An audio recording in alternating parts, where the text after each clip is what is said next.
Hello, everyone. We are working tonight, as usual, with In Divine Friendship, and we're in some very interesting parts of the book. My goodness, look how far we've gotten on the book. Whenever I start these, I'm always amazed. I know I shouldn't be at this time after 20 years of doing Swami's books, but time is still a great mystery to me. So let's now say a prayer.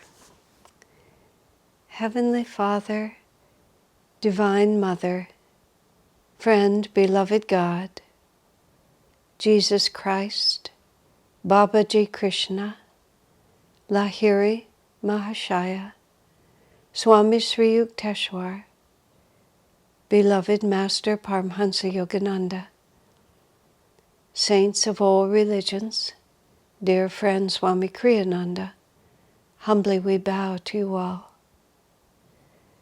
Help us to fill our hearts with your presence. Calm our minds, calm our feelings, that we may receive your guiding love and your guiding wisdom. We are deeply sincere in our desire to live according to the highest that is within us. Bless us and guide us, that our deepest aspirations may be fulfilled in oneness with Thee. Om. Peace. Amen. We'll start with Kesava doing a couple of chants with us, a few minutes of meditation, then we'll start.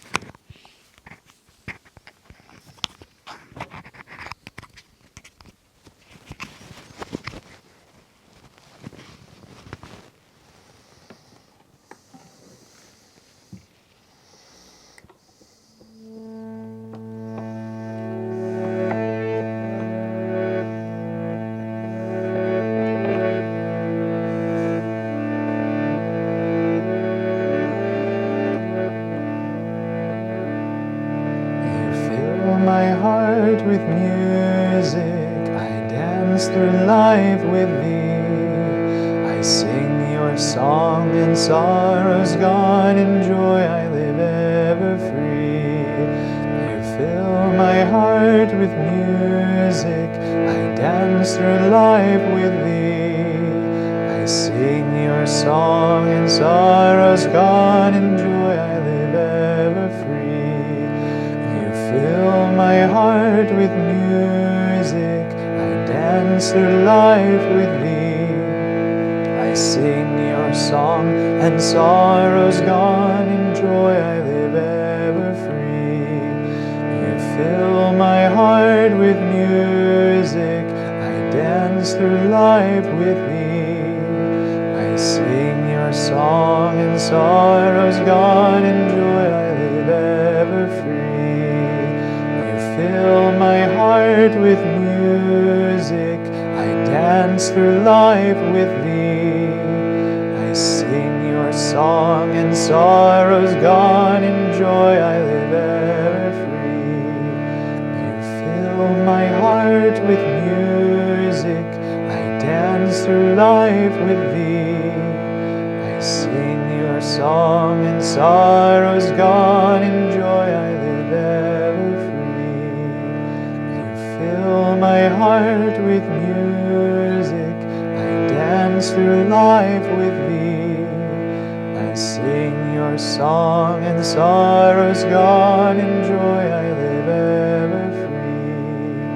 You fill my heart with music, I dance through life with thee. I sing your song and sorrows gone. In joy I live ever free. Fill my heart with music, I dance through life with thee. I sing your song and sorrows gone. In joy I live ever free. You fill my heart with music, I dance through life with thee. I sing your song and sorrows gone. In joy I live ever free. With music, I dance through life with thee. I sing your your song, and sorrow's gone, in joy I live ever free. I sing your song, and sorrow's gone, in joy I live ever free. I sing your song, and sorrow's gone, in joy I live ever free.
Impurity, shaming the white lotus in purity, beyond all duality. Guru, image of Brahma, deliver us from delusion. Guru, image of Brahma, deliver us from delusion. Think in thy heart, lotus feet of thy Guru. Think in thy heart, lotus feet of thy Guru. If you want to cross the ocean of illusion, if you want to cross the ocean of delusion, shaming the white lotus in purity, shaming the white lotus in purity, beyond all duality. Guru, image of Brahma, deliver us from delusion. Guru, image of Brahma, deliver us from delusion. Think in thy heart, lotus feet of thy Guru. Think in thy heart, lotus feet of thy Guru. If you want to cross the ocean of delusion, if you want to cross the ocean of delusion, shaming the white lotus in purity, shaming the white lotus in purity, beyond all duality. Guru, image of Brahma, deliver us from delusion. Guru, image of Brahma, deliver us from delusion. Guru, image of Brahma, deliver us from delusion.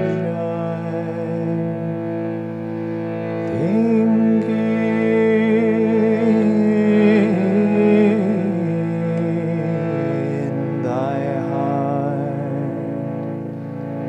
lotus feet of thy Guru.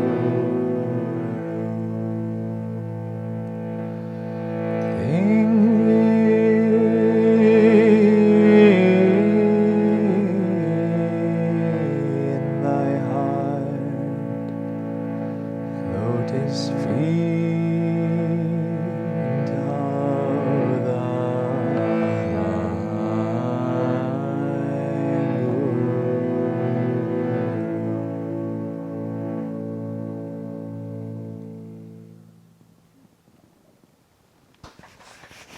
We'll have a couple of minutes of silent meditation. Om, peace. Amen. Okay, great souls, we are in the section of the book which is called Ananda. And it's quite actually interesting, and it goes on for a long time. So we might as well enjoy it. This one was from March 10th, 1982. And the subject is an open letter to Ananda village members regarding the concept of community and the idea of ashram. Swami didn't do this all that often, but apparently there was a lot of energy rolling around that he felt he really needed to correct. I was still resident at the village at the time, and so I remember this. This was when Swami stopped being a monk and started, March of 82. By that point, his relationship with Kimberly, who was called Parameshwari, had dissolved. From January of 81 until November of 81 was when Swami put down his monastic vow. He formed a partnership with a woman named Parameshwari, but she lasted from when he met her in January until November, and then she went away. But what happened because of her arrival, and was not hindered by her departure, was that Ananda sort of turned into a householder community. I write about this in various places, including Lightbearer. And so it was a really big change. The fundamental thing that happened at that point was Ananda was becoming Ananda Village, which was really, there was a house in San Francisco, there was a house in Sacramento. We hadn't gotten to the point, Ocean Song probably existed also, but we still, the real, what we considered to be Ananda was the village. It was just beginning to spread. And we had been tilting really heavily toward monasticism. And in and of itself, that's not such a negative thing, but what had begun to happen was that people began to feel that if they were serious on the spiritual path, they needed to join the monastery. And it was, the monastery swelled to like 60 people out of, maybe 200 in the community, which is quite a high number. And of those 60, only a very small percentage of them were really called to the monastic life. The rest were very sincerely, but just saying, if I'm serious about the spiritual path, this is what I must do. And so we were falling into the worst thing that can happen to a spiritual organization is that people start behaving according to what they feel they ought to do, according to some external definition of what's spiritual, and not really moving from their own inner inspiration. Now, of course, you have to have some unity in a spiritual group. I mean, it's not a free-for-all. But there's a point at which it tilts too far. Plus, Swamiji himself was very concerned because he was trying to build a community for householders. He wasn't trying to build a traditional monastery. And he could see that it wasn't really working. And so in mostly through 1980, around that time, he began to pray to Master as to how this was going to be solved. And the difficulty Swami felt was that he had set the tone for every important direction for Ananda, but he had been made a monk by Master in 1948, and he saw the need for a modeling of spiritual householder, but he didn't see it as his job. But he went to Hawaii in, I think, January. He was also feeling himself that he was feeling that somehow everything was becoming very dry, and things weren't as he wanted them to be, and he was looking for his own next direction.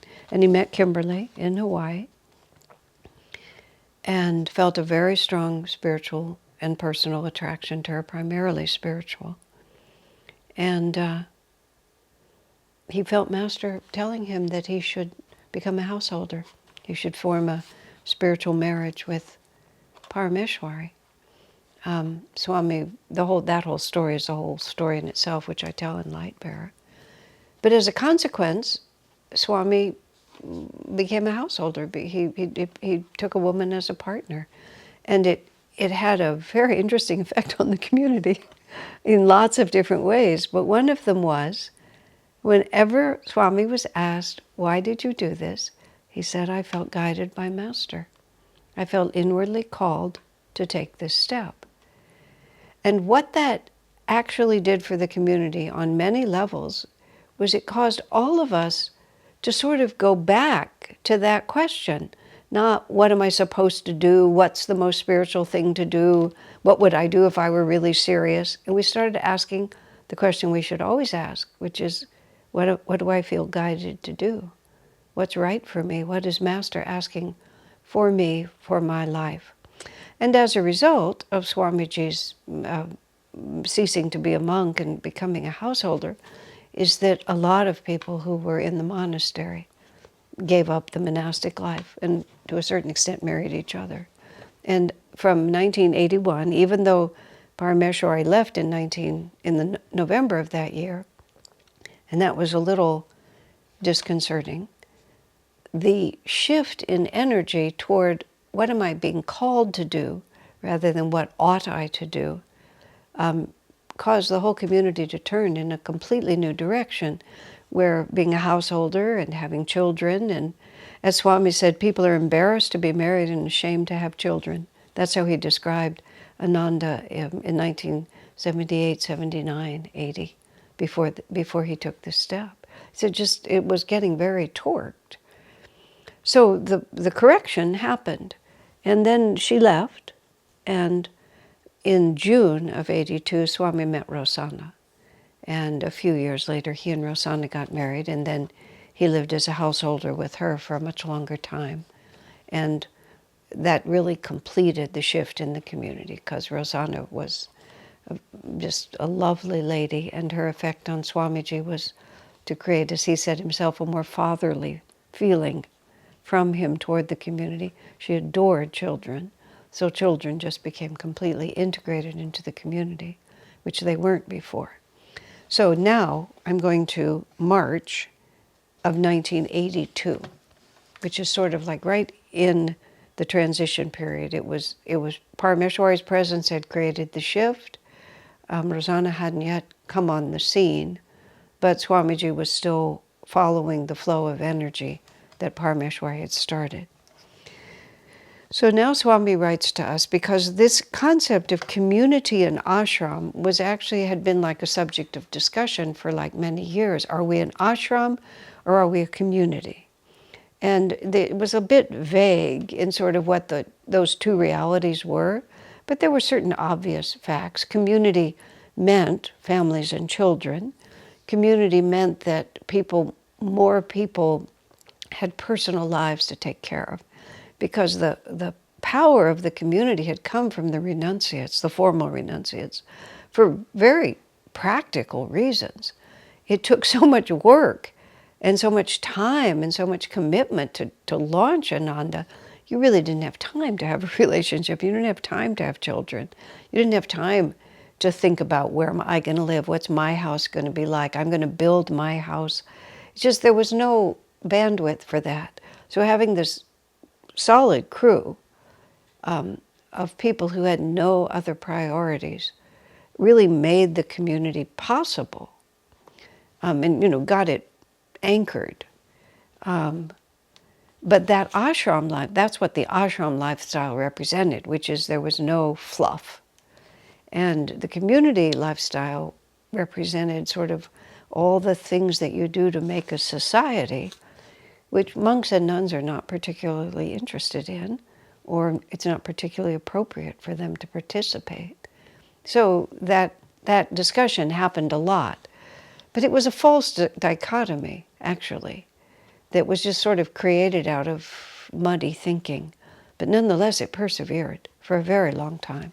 So now that's what Swami is addressing. Dear ones, he said, I've been puzzled to hear about all the so-called changes at Ananda. Of course, outwardly there were a lot of them, but nonetheless, that's how he put it. Do people really understand what is happening?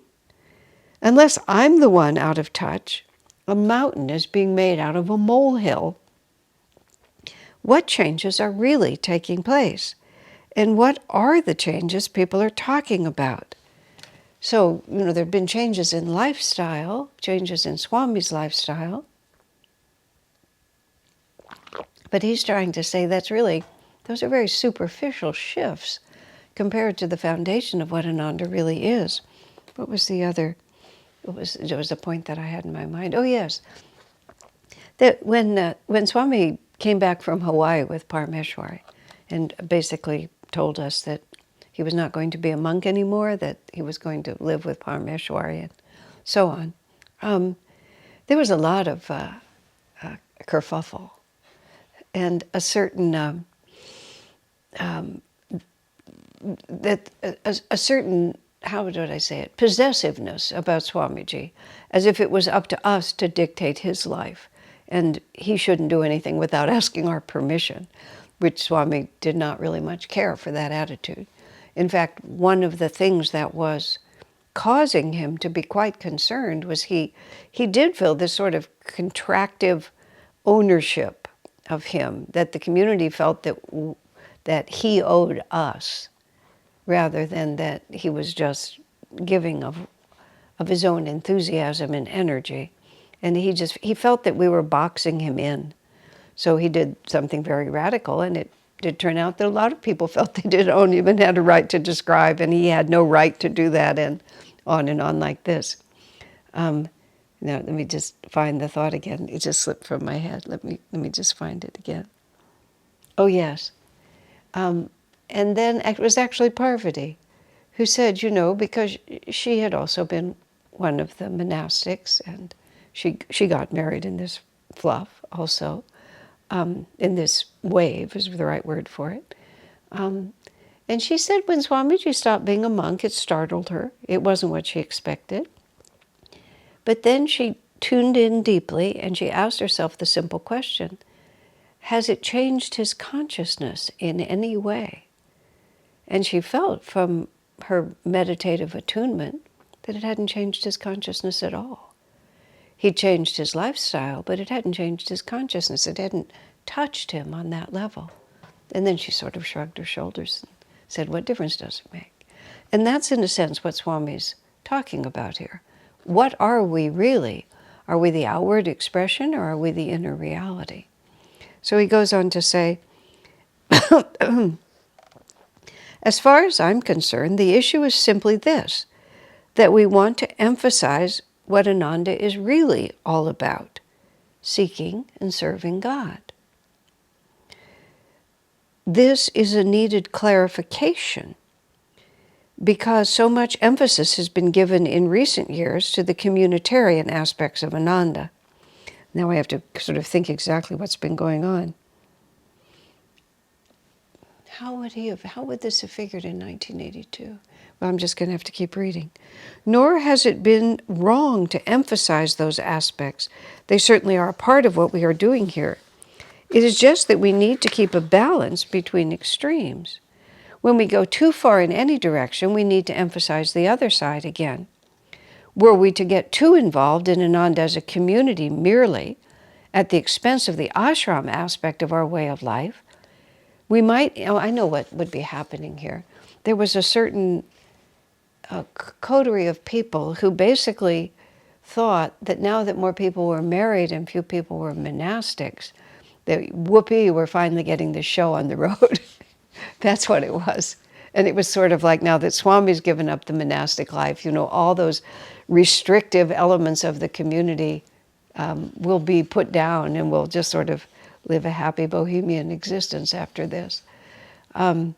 So Swami must have had to speak very strongly that merely because he wasn't a monk did not mean that he was not deeply dedicated to God and that anything had really changed just because we were pushing that way. Were we to get too involved in Ananda as a community merely at the expense of the ashram aspect of our way of life, we might indeed create a worthwhile thing sociologically, and perhaps many more people out there would appreciate what we are doing. I mean, that's a really, I'll go on to finish the sentence, it's not even the end of the sentence. There's often this thought, well, we're here to spread Master's ideals. These are themes, this is 1982, but these are 40 years ago, but the themes are still the same. If we just changed in these certain ways to accommodate ourselves more to what the world is interested, then we'd really be doing a better work. And so the spiritual strictness of Ananda, the necessity to be a disciple, the Kriyaban meditation, and the mere fact that we are, world-renouncing renunciates, regardless of whether we're married or single, it narrows the doorway really quite a lot. And so we're not a popular movement. We aren't, 40 years later, we're still not a popular movement. And so the argument is often raised that if we just adjusted a little more to the culture around us, then we could serve more people. And so he addresses that. Perhaps many more people out there, when you live in Ananda village, especially then, before the internet and so on, it really felt isolated. We were very isolated. So there was always the world out there. So he uses that phrase, people out there. I can remember hearing that. People out there, we would say in all of our conversations. I don't know what we were talking about, but it was a common phrase. Would appreciate what we are doing, and then Swami says, but we wouldn't be furthering the real purpose for which Ananda was created, to offer people a place where they can serve God and find Him. Swami, on other occasions, I remember a conference he went to, and he was introduced as the father of the cooperative communities movement. And Swami stood up and said, I really don't care at all about communities. He said, they're completely unimportant to me. He said, what I do care about is helping people to find God. And inasmuch as a community of like-minded souls dedicated to this is a powerful help in bringing people to God, he said, to that extent, communities are very important to me. But he was trying to straighten it out, because it's perfectly fine. I mean, communities, the community ideal itself is worth supporting. And many people have various ideas about how to improve society by cooperation. All of this is all to the good, but it's a byproduct for Swamiji. It's a byproduct of our dedication to God, is that we can also then have a community. But the community without the dedication to God is meaningless. This is what Swami's trying to say to us. Then Swami says, it's a delicate balance, I know. God has put us in a position of having to support ourselves, as people do everywhere. We can't avoid normal social responsibilities. Therefore, we must embrace them in a divine way and hope that we can also set an example of how to live normally, he puts it in quotes, and still live for God. I remember that a reporter came out from the local Grass Valley newspaper, even though we'd become better known in the county, but we were a little bit off to the side and didn't seem very significant. But some reporter had the idea that he would do a feature story on Ananda, which the local paper would do every 5 or 6 years or something like that. So this reporter came out, and because of whatever position I had at that time, I hosted him, and I showed him around, and then we went and had lunch with Swamiji. And it was interesting because the reporter was honest enough to say, I'd hoped to find you weirder than I found you. I was hoping you would be more exotic and more strange because it would make a better story and it would sell more newspapers. And we just laughed because, of course, we understood completely. He said, I find you to be pretty much like everyone else in the county. And Swami's answer was that the reporter did not understand what Swami said, didn't understand the implications. But Swami said, yes, he said, we're just like everyone else, except that we put God first. And because the reporter didn't have the sensitivity to understand what Swami meant by that, he didn't explain it, but I heard it. Yeah, we're pretty much just like everyone else, except we put God first. Except when you really do that, where there's Dharma, there is victory. When you really put self-realization above all other considerations and then live a normal life, everything about your life is different. But it may not show because you don't have to be weird. Because you're weird enough inside in the sense of being separated from the nature of society at this time on this planet, where we're in a very rajasic, very materialistic, very, very pleasure-oriented cycle on this particular planet. Master said this is a rajasic galaxy. It's just an active, doing things galaxy. And we're different. So he goes on to say, the point of Ananda's spiritual focus is important, but it will be utterly betrayed if we insist on treating it as an issue. It is too subtle for argument. So I actually also know, now that I think about how this also came down, because when Swamiji did something that was so radical, and then just to confuse it more, then Parameshwari leaves after, 8 or 9 months, and it's just, it's a little confusing.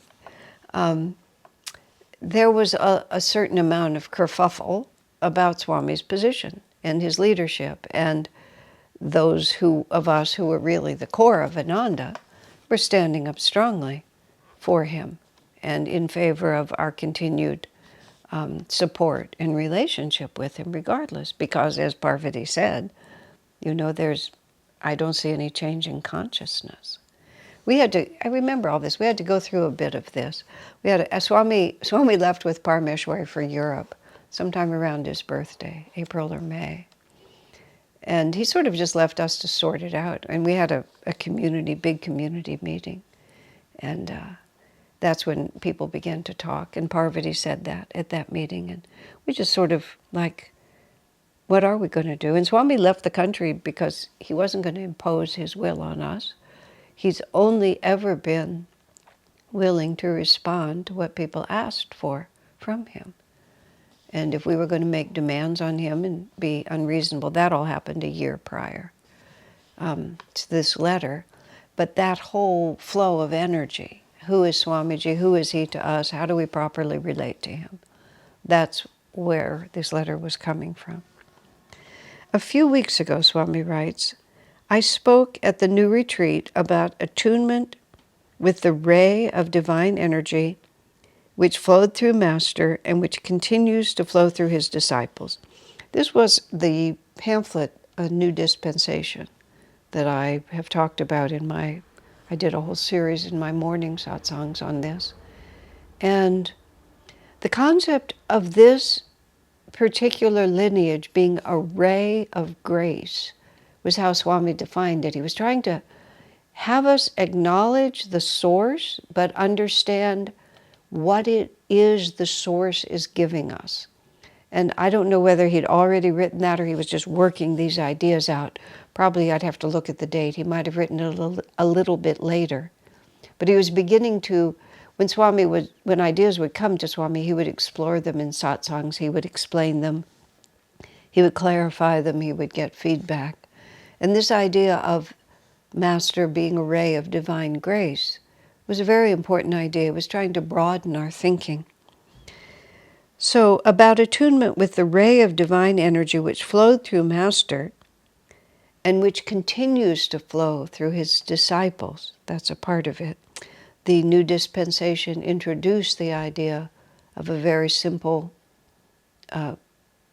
discipleship relationship with Master. He introduced the idea of having discipleship be a separate initiation from Kriya.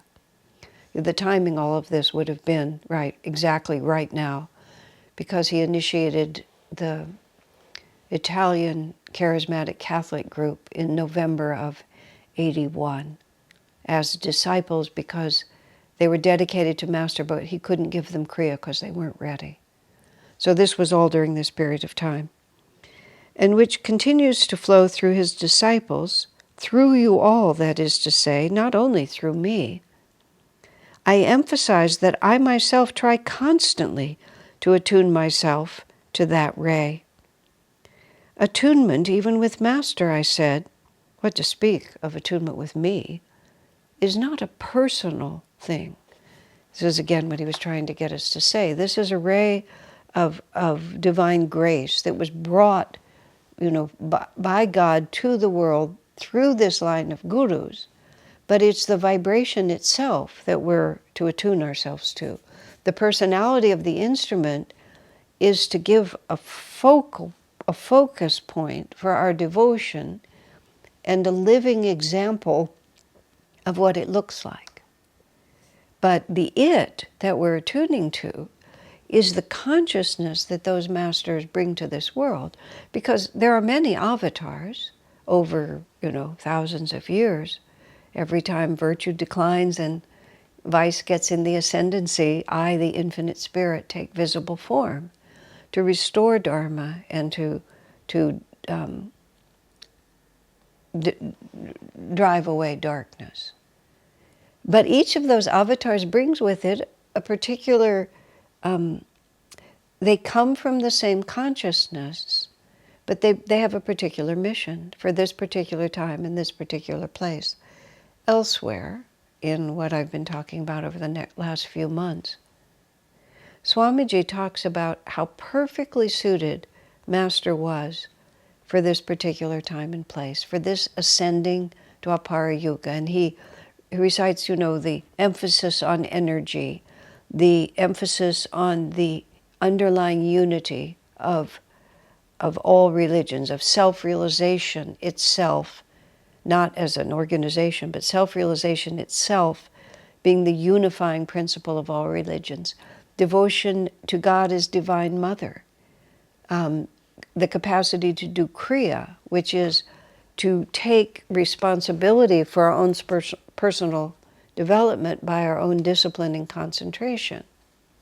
Swami enumerates all of these things is what makes Master's path ideally suited for this time and place. And that's all part of the ray of grace.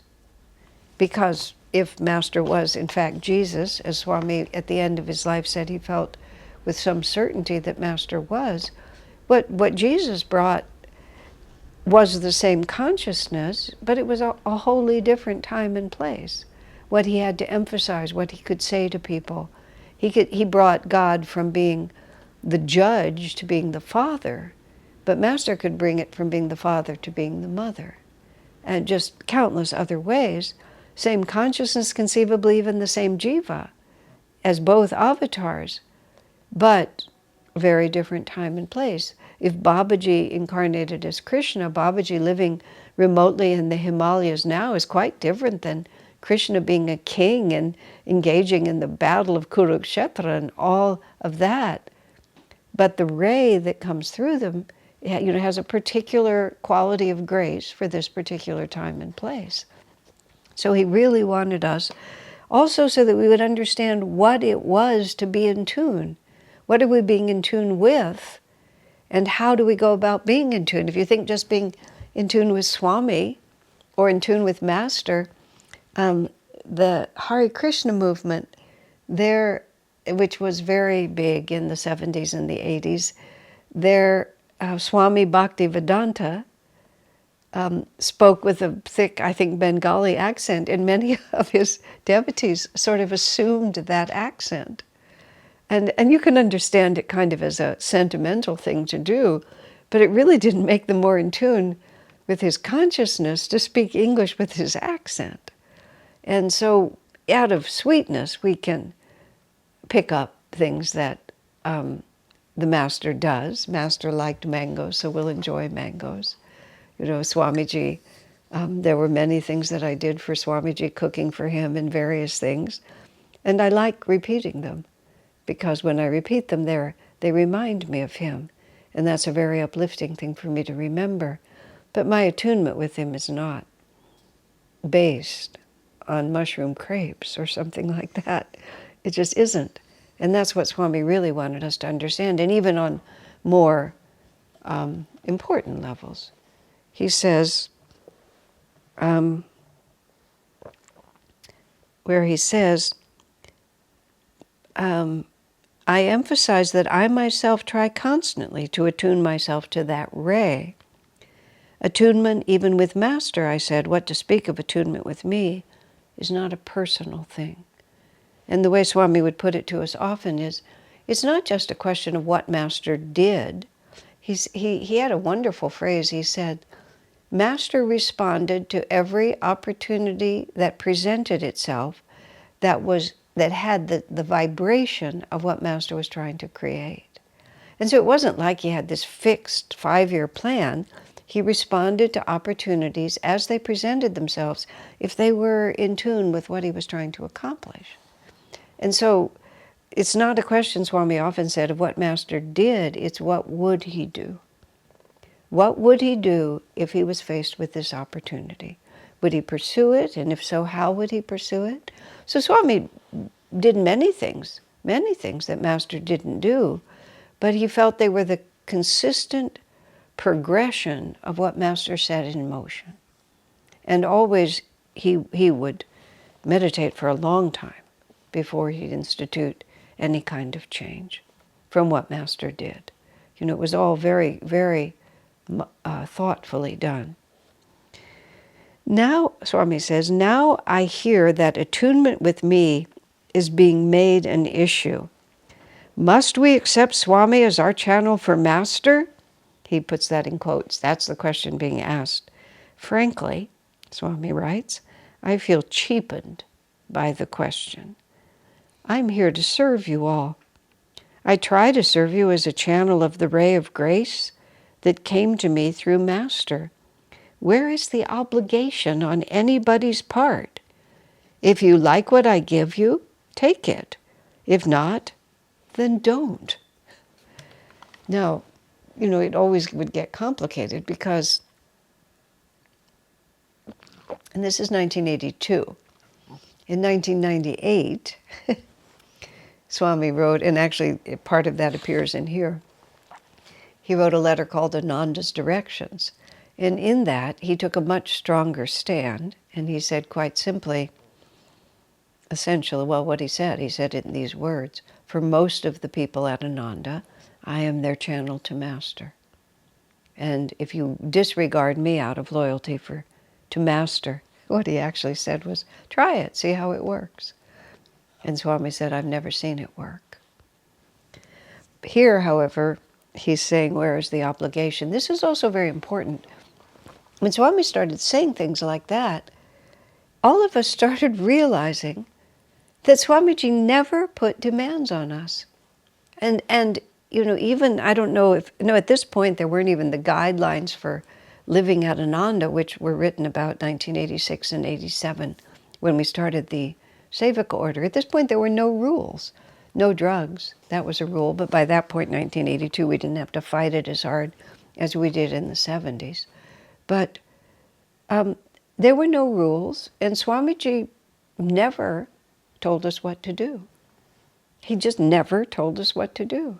He would talk about attunement. He would talk about being a disciple. He would talk about, what would be helpful, but he never changed it into, and this is what ye shall do. This is your obligation. This is how you shall conduct yourself. These are the rules. We just didn't have any. In fact, Swami even said in bringing new members into the community, he said, don't tell them what we expect of them. He said, just let them live their lives and observe what they do. He said, if you write out for people what you expect of them, they will do it. But you will never know who they really are, sincerely and authentically. He said, just observe and see what they do when they're left to their own. And when we, later on, when we had to face all that litigation, and then when the attack became very personal, there was this picture given of this dictatorial leader, Swami Kriyananda, telling us all what to do. And I mean, when people would sort of bring this to me with doubts and questions, I would say, can you think of any instance in which Swami has told us what to do? You have to sort of stop and think. And you realize, no, actually. He says, actually, there were 2 times he told people what to do. Once, when a man got this woman pregnant and then came to Swami and wanted to join the monastery. And Swami said, you will marry her. And she was not quite right in the head, and he was just going to abandon her with his child. Swami said, you will marry her.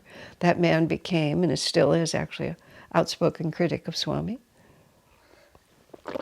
And on another occasion, when a woman who later sued him, Swami, she started an affair with a married man. The man repudiated her to stay with his wife and child, and she absolutely refused to give him up. And Swami told her that she was not going to be allowed to live at the village anymore.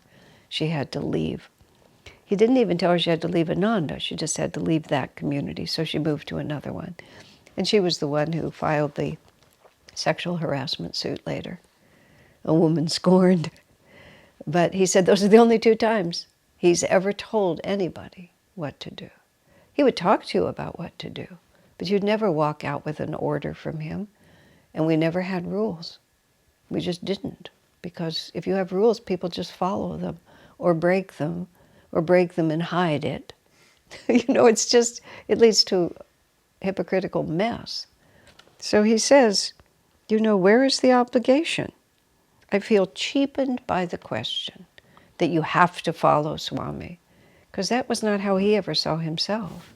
You have to follow Swami, that's what you have to do here. Far from feeling like gratified, like tell it like it is, boys, he felt like, what a way to talk about something as sensitive as spiritual attunement. It brings the whole thing down to a level of personality. And then he said,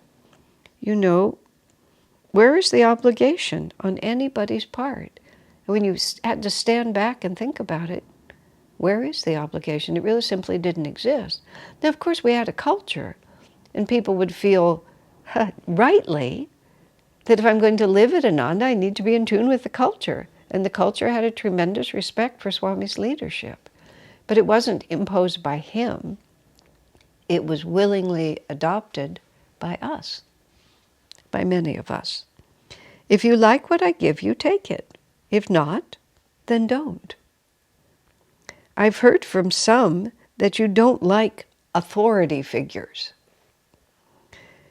But do you realize the extent to which I am in fact your servant? What do I want from you? And then you have to stop and ask that question. What has he ever asked? My whole thought is of giving. I mean, it's embarrassing to Swami that he had to say all of this, but he had to say it because it was just getting so a little crazy at that point. So, Swami is often, and I didn't realize until I really had more responsibility. People think of the leader as having all this power, but the leader is absolutely bound by the welfare of the people that they're trying to guide. You have no freedom. It's the opposite of having all this freedom. You have absolutely no freedom. You have to constantly be considering how every action you take is going to affect everyone. So, and that's why most people don't want responsibility. But then, in this other satsang I'm doing, which is based on Swamiji's 4-paragraph statement of crystal clarity, and it comes out of the Money Magnetism book, but crystal clarity, the concept of crystal clarity, which is also the name of our publishing company now, was a wonderful idea Swami came to decades after this. But in the context of writing it, in the Money Magnetism book, he says, muddy thinking and muddy feeling result in chaos.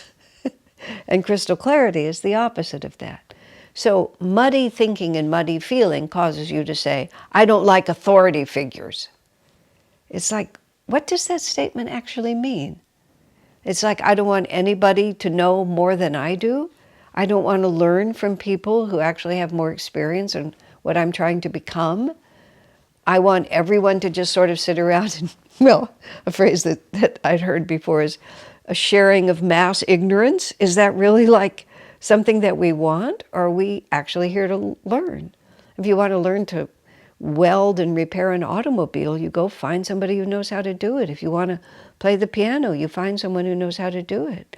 If you want to be a disciple, it's helpful to find somebody who knows a little bit about how to do it, because otherwise we're so limited. But then people call that an authority figure. And like, I don't like authority figures. I mean, muddy thinking leads to chaos. I think one could rightly object to a dictator who had no regard for my welfare. But then, again, absent yourself. You don't have to put up with something you don't like. If you like what Swami gives you, take it. If you don't, don't. Now, of course, others of us would say things like, and I remember, this has gone through several iterations, but I remember saying to people, you come into an organization where the founder is still living, who is the leader, who has really done everything to make this happen, and you come in and you announce, I don't like the culture and I don't like the leadership. Maybe this isn't your place. Maybe that's what's really the issue here. Not that this is wrong. If nobody's inviting you to reform it. I said, if you went to work, I said this several times when Apple Computer was here and Steve Jobs was still living. If you went to work at Apple, you don't just walk in and say, I don't like Steve Jobs and I don't like Apple computers.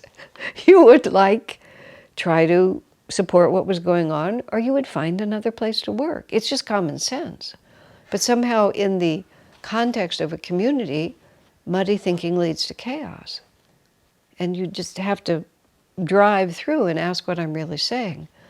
And people say things like, I don't like authority figures. And they don't make that like, this is something I have to try to understand in myself. They make it a justification for being oppositional. And it's just not, it doesn't help you. It doesn't help the person who's doing it. It's a nuisance to the entity, but the real person who's hurt.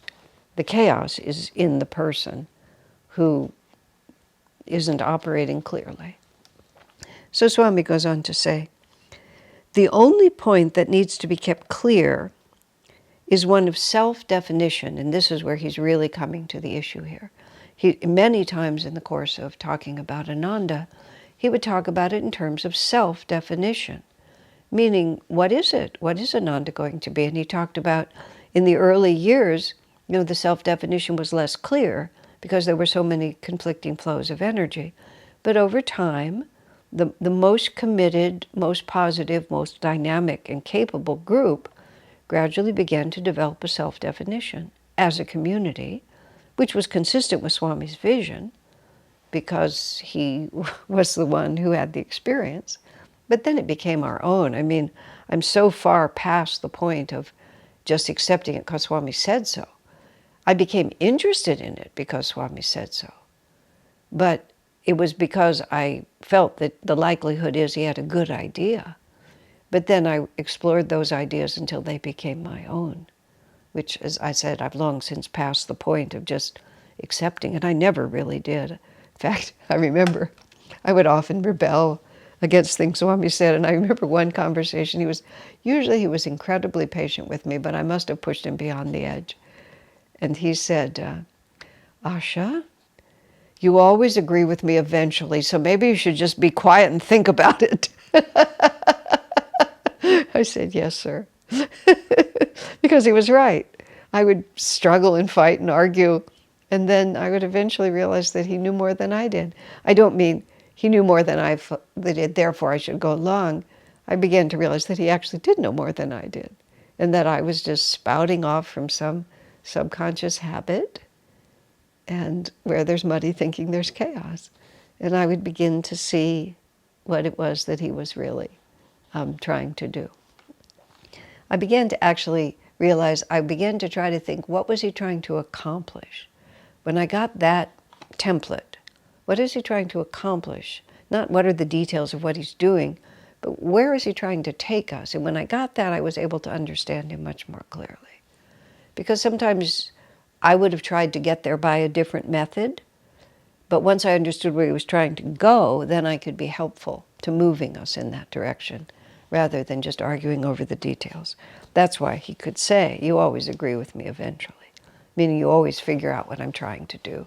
So why don't you just spend more time doing that and less time disputing with me? So anyway, the only point that needs to be kept clear is one of self-definition. Since Ananda is primarily a spiritual community, those who are accepted here must be those who accept the spiritual basis of what is going on here.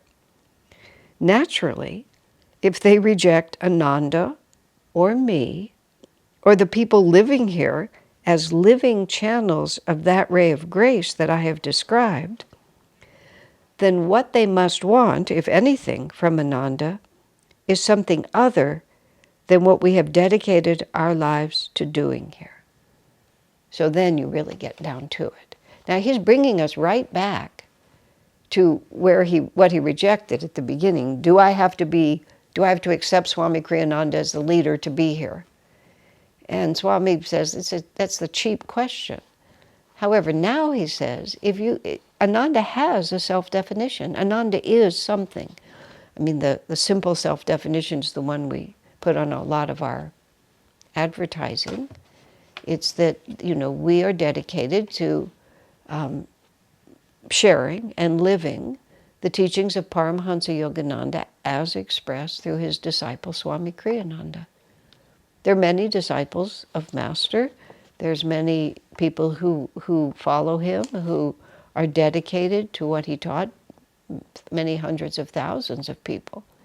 But Ananda is specifically dedicated to Master's teachings as they came through Swamiji. I mean, that just is what it is. You can't make it something that it's not. You can't go into an automobile manufacturing plant and call it a candy store. It just isn't. So when you come to Ananda, Ananda was founded and guided by Swami Kriyananda.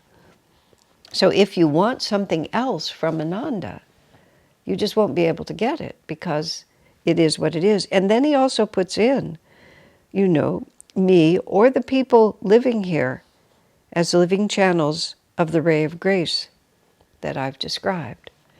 In this context, Swami at one point talked about a master, and he talked about you can't say that you're loyal to the Guru and reject those whom the Guru has trained.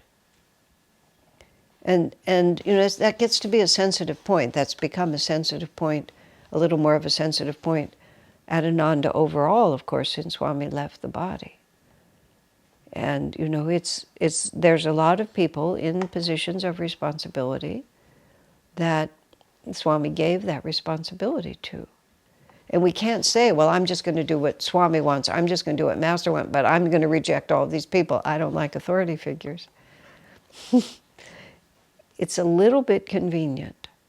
And that doesn't mean that every single person makes a decision that you want, or even that you agree with. I myself don't always see things the way other people see them. It hasn't always been helpful to me that I don't, but I've gradually come to understand that God gives the responsibility to those who he wants to have that responsibility. It's the karma of those people to have to make those decisions and to bear the responsibility for doing it. I demand that of others. Why would I not want to give, toward me? why would I not want to give that same respect to others? And also, many decisions are quite superficial, even though they may seem important in the moment, compared to the integrity and the sincerity of the person who's making that decision. You know, we all have different temperaments. And some people thrive in a certain kind of energy and other people don't. You know, Ananda's big enough that you can find your place somewhere.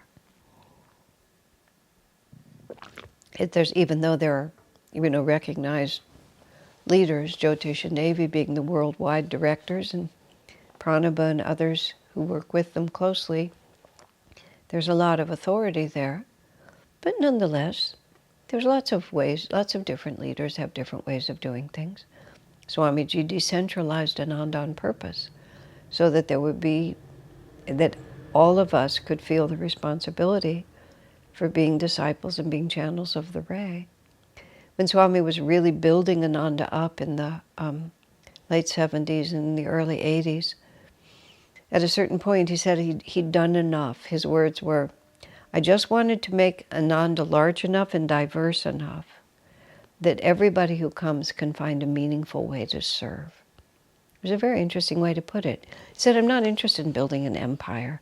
It's not beneficial to be large just for the sake of being large. But there needs to be an opportunity for everyone who comes to be able to do meaningful service. And so we have to be big enough and diverse enough to allow that to happen. But then we're united by friendship. So let's move on with what we're saying here. It's self-definition, if anything from Ananda, is something other than what we have dedicated our lives to doing here.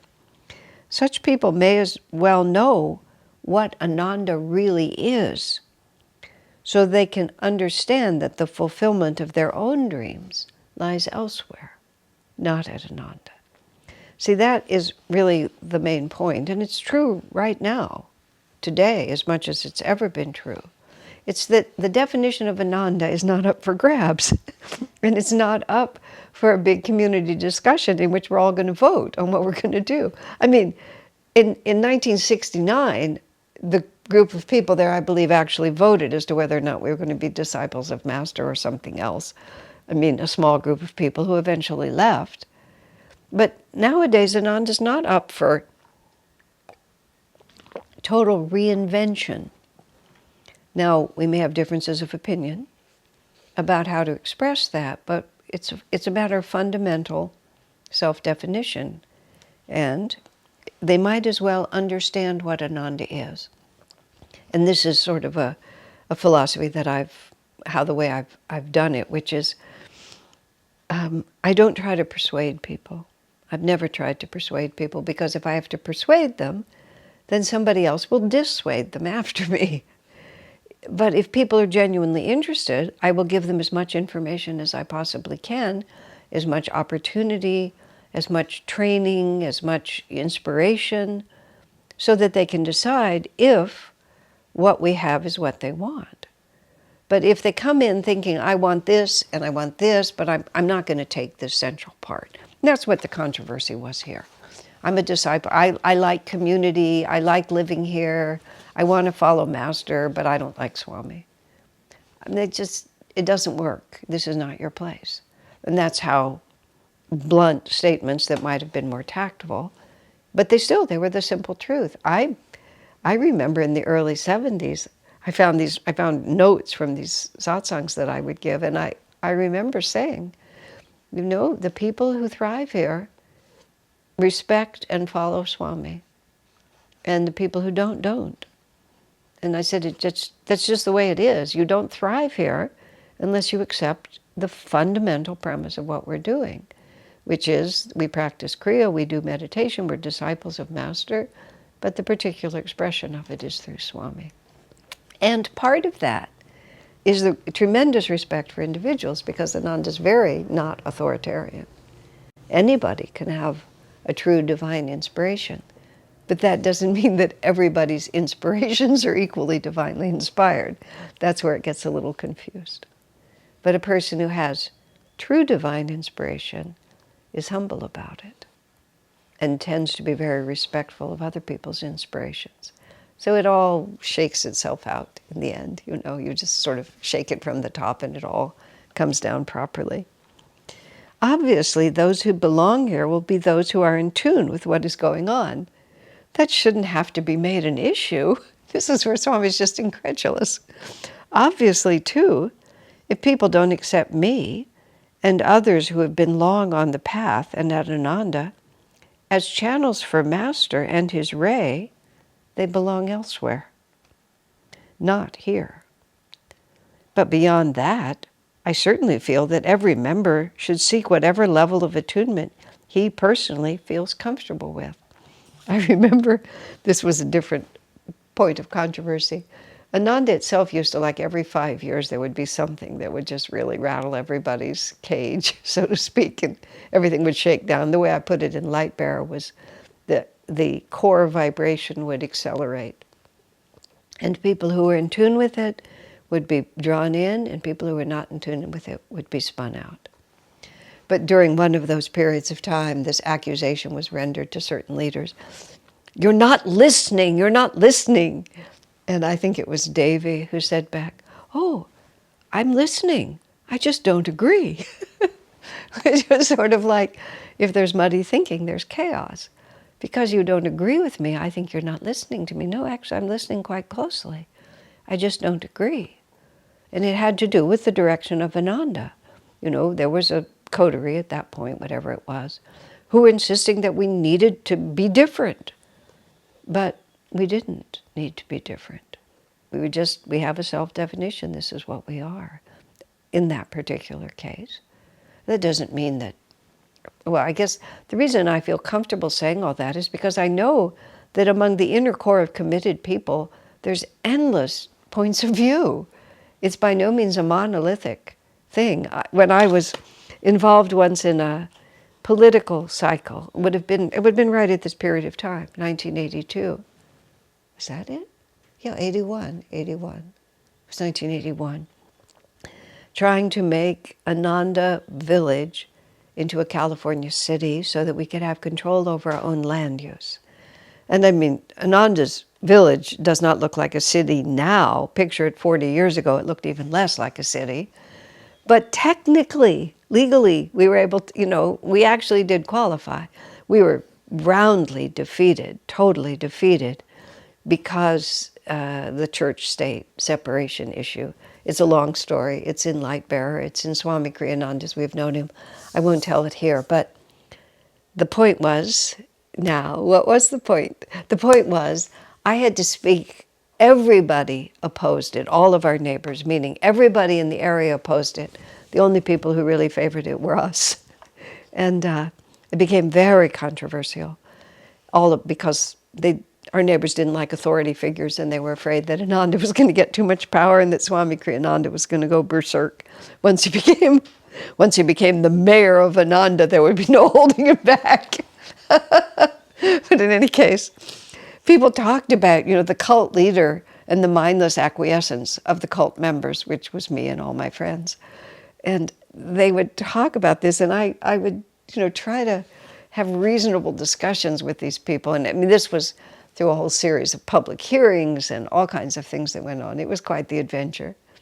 Finally, at one point, I stopped taking it so seriously when people would suggest it, how brainwashed we were and how monolithic we were in our relation to the world.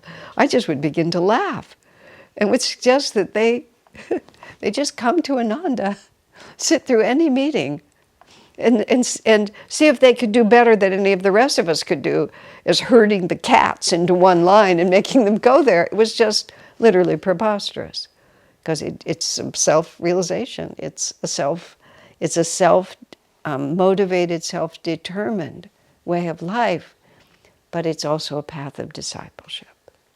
And that was the balance that we were always trying to walk.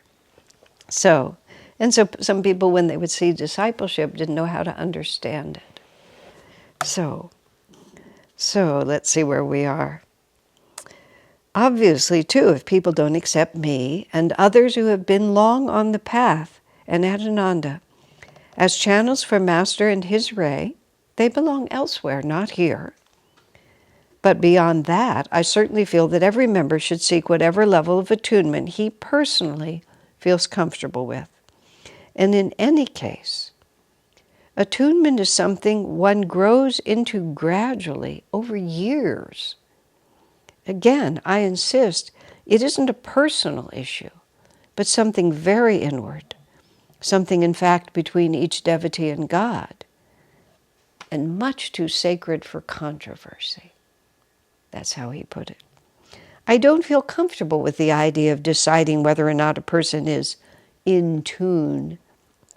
This is something too sensitive, too subjective. Sometimes the devotee who shows the least outwardly is the one who feels the most deeply inwardly. Swami was never willing to judge people on a superficial basis. He just wouldn't do it. What we need to see, rather, is whether those who want to live here are supportive of what is going on or unsupportive. It all comes down to it's such common sense. That's why I say you don't go work for Apple and then spend all your time campaigning against Steve Jobs. When he was living especially. It just doesn't make any sense. We just have to see whether people are supportive or unsupportive. To put it otherwise, it may be difficult to know whether a person is really in tune, but it becomes quickly evident whether he is basically positive or negative, either in himself or towards whatever is going on around him. That's why Swami said, don't make rules, just see what people do.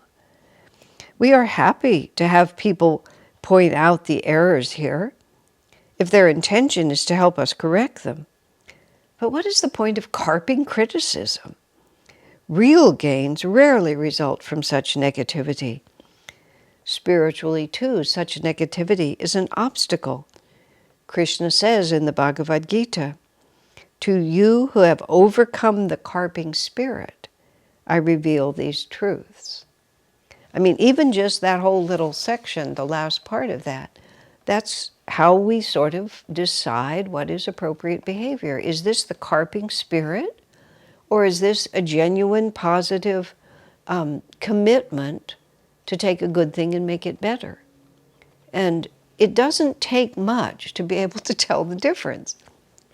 Swami is saying when you talk about whether someone is in tune or not, you're judging from the outside what their relationship with God and Guru is. And that's a hard thing for people to do. As just like Swami said, and I've definitely learned over the years, you can't always tell from personality and behavior and inclinations. It's too subtle. And I certainly don't have the consciousness to tell. But over a period of time, when you work with people and live with people, it's easy to tell whether they're basically supportive or not, or whether they're always negative in themselves or toward what's going on around them. And that is a serious problem. New and old members should try to be sensitive to each other's position. If an old member speaks, for example, of things he has experienced from individuals at Ananda, he should keep in mind that the best way to share his inspiration is to offer it merely, not to say, this is what one ought to be getting from that person. Now, Swami, talking about himself, he doesn't mention himself, but he's definitely one of these. In the early years of Ananda, Swami's leadership, it was like he had no accoutrements of leadership, and many people lived there for a long time before they realized how central Swamiji's role was to everything. I remember a woman saying to me after a couple of years, she said, everything that's going on here emanates from Swamiji, doesn't it? And my actual answer was yes, but don't tell anyone. And it was really like that, which is you had to live there. You had to observe and feel it inside your own heart, and then, live accordingly, in the sense of having respect for Swamiji. And it was never like the culture that you would come in and have this reverence for Swamiji. He was just one of the people around Of course, he had an obvious role. If you had any sensitivity, you knew it. But in the context, it was like now, well, at the end of his life, people would stand up whenever he walked into the room. They would go silent. They would stand when he left. And when you went to India, of course, they would touch his feet and all of these different ways. But for many years, none of that was in place. And Swami essentially prohibited it. It wasn't until he moved to Italy in the end of the 90s that it really shifted, because the Italians were just different. They have a long tradition of saints, and they just responded to him very differently. But what that meant was, and as a culture of reverence for Swami began to come into Ananda, I was very sorry to see it. I mean, ironically, of course, I was one of those from the very start who had an extremely reverential attitude toward him, which from the first day I saw him, I always did. But when it became the culture, people looked around to see what they were supposed to feel. And then they tried it. And then they tried to feel it or tried to act as if they felt it. Whereas for many years before that, you either sincerely wanted what he had to give and knew what it was, or you didn't. So there was no pretense with it. Now, I don't mean that merely having a culture results in pretense, but the temptation to go that way.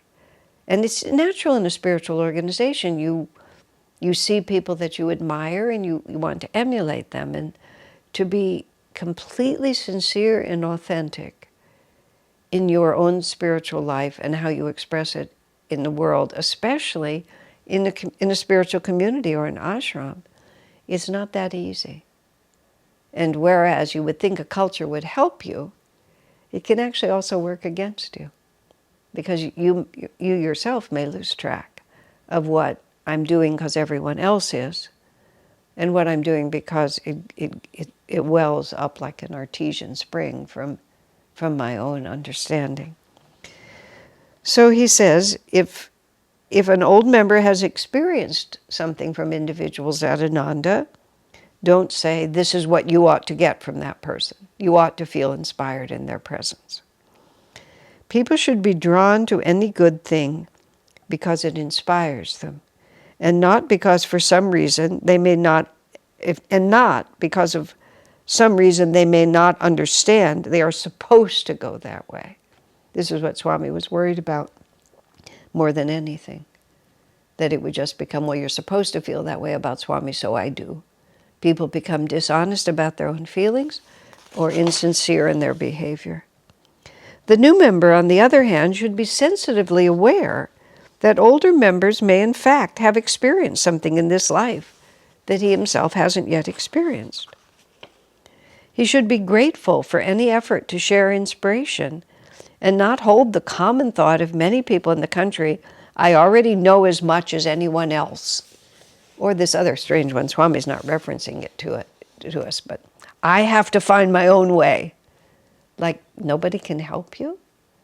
This is the same thing as saying, like, I don't like authority figures. You know, of course you can be helped. One thing that does worry me is when people, without at all knowing the facts, simply assume the worst. A decision gets made, for example, and the rumor mill spreads the word, look how uncharitably that was handled. Do they know how it was handled? If not, who is really being uncharitable? Part of supporting what is going on is holding the basic assumption that the people who have given their lives to this work are probably people of goodwill. To hold anger toward them is inappropriate, even when they make mistakes. You know, this is, I've often said to people, it really doesn't matter how badly you behave. Ananda is the most forgiving group of people that I can't imagine a more forgiving group. I remember a man had done some really unfortunate things and was quite embarrassed, and with good cause. He had real cause to be embarrassed. And everybody knew, because everybody knows. That's one of the things that happens. It's a family. We all know each other's business. And the man came to me and he just didn't know what to do. I said, lift up your chin, look everyone right in the eye, just be as the same as you have always been, be kind, be friendly, be outgoing, don't hide. I said in 24 hours it'll be over. And fortunately he followed my advice. And what actually happens is, because this is the way I always think about it, it's it's you today, it's me tomorrow. And it's money in the bank for me to be very forgiving and very, just like we're just going to hang in there together. But what actually happens on a much deeper level in Ananda, and that's what we're talking about, we all know we're all trying. And we all know that it'll be you today and me tomorrow, which is today was the day that you messed up, but it's just as likely to happen to me tomorrow. And we also have great admiration when a person just perseveres. And that admiration is because we know how hard it is to persevere. So you made some mistakes, but look at you. You're just going forward, just putting it behind you and going forward, or accepting the lesson and going forward. And that genuine, sincere admiration tops any other quality. And it's why spiritual community is such a tremendous benefit, because we help each other through. So he's saying, to hold anger toward them is inappropriate, even when they make mistakes. To assume the commitment of mistakes without even knowing the facts is simply ridiculous. If a mistake has been committed, the best way of correcting it would be to come on positively. Negative criticism never tries to be helpful. Its only purpose is to destroy. Its only motive is to show others, in the cheapest way possible, how good the critic himself is. A lot to be thought about there. Negative criticism. Oh, I can point out everything that's wrong with you. Look how smart I am. Like, where does that take us? It's also so uncharitable. This is in Light Bearer. If someone judges other people for their failures and has this self-righteous anger, inevitably we have to learn compassion. And the way we tend to learn compassion is that whatever we have dished out to others gets put on us. And if we're very unforgiving about people's shortcomings, when we ourselves, express our shortcomings, not only do we have the difficulty of whatever mistake we've made, but we also have the habit of condemnation when mistakes are made. And so one condemns oneself with the same zeal, and a sort of hopelessness comes in. And this is what causes people to run away from the spiritual path or from the spiritual community. So for countless reasons, it behooves us to be generous, to assume the best, to not believe the rumor, but find out what's really true. And even if the worst is true, you recognize, well, a person of goodwill had a bad day. We all have bad days. And how can we help? What can we do now to make it better? We are here for God above all. Let us keep that thought strongly uppermost in our minds. Everything becomes so simple when we do that. Isn't that just the best way? Let's just read that again and then we'll close. We are here for God above all. Let us keep that thought strongly uppermost in our minds. Everything becomes so simple when we do that. Then he writes, of course, in divine friendship. So, I think that giant letter is sufficient for this evening. So God bless you, my friends.